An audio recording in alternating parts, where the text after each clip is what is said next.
probably the craziest episode we did, which on paper looked like it was never going to work, but we actually pulled it off due to the magic of editing. But that would have been the Franken-Ant. When we built that ant and it completely ran around and killed everybody, it was great.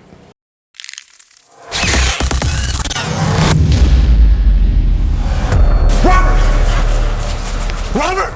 It's alive! What's alive? The ant! Our ant!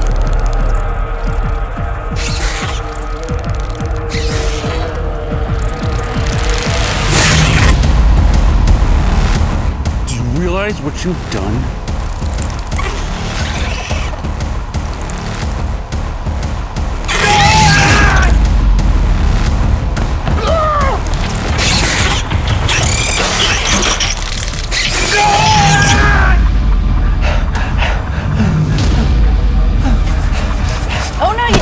First, ant bait. Hey, we're being attacked by an ant. No, not my ant, a big giant ant.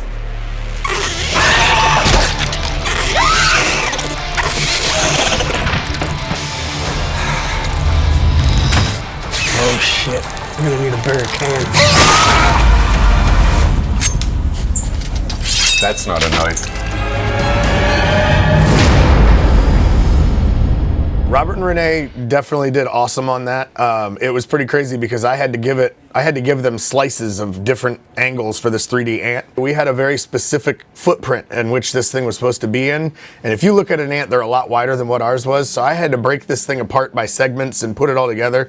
And trying to figure that out was interesting in itself. But they ended up making it come to life, and it was badass. Yeah, Falcon has never done one of these, so this is the first 8-foot long ant.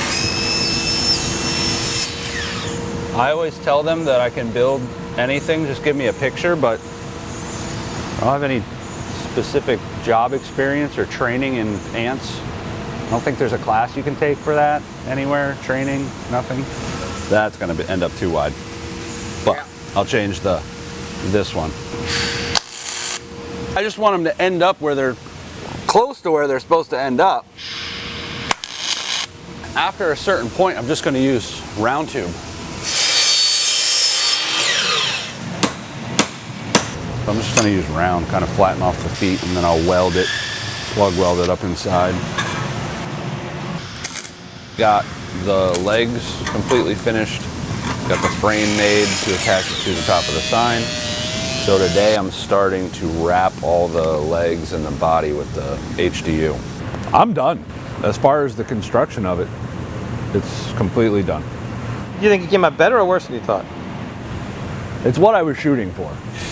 We don't need this thing in a museum, but if we can scare some children. So I'm rounding out the back of the ant here, and I'm not just rounding it out, but I'm also making these scales here so that it looks bug-like and make it look a little spooky.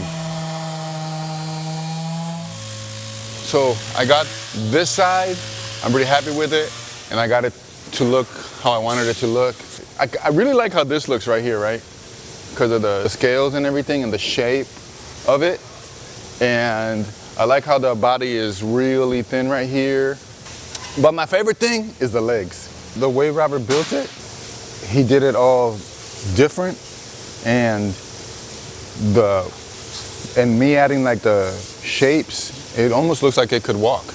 So right now, we put a polyester primer on this. It's a really thick primer, so it covers up all of our imperfections and all of the texture on the foam. So it makes it nice and smooth. And we're about to put the base coat on it. It's gonna be red, because we're gonna make this like a fire ant, and it's gonna look just like the Falcon Pest Control ant. And this baby is gonna look beautiful, and it's gonna give it depth, and it's gonna just make it come to life. So seriously, what do you think of the ant? I think it turned out great.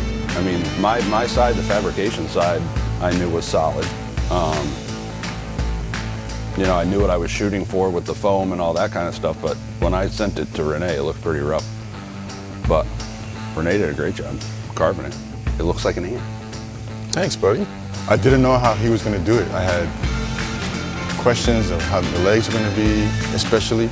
It was the legs, how he was gonna lay them out so they can actually put it up on a sign, and did an amazing job. Love that episode. It's absolutely insane. If you want to check it out, the link will be right down here below.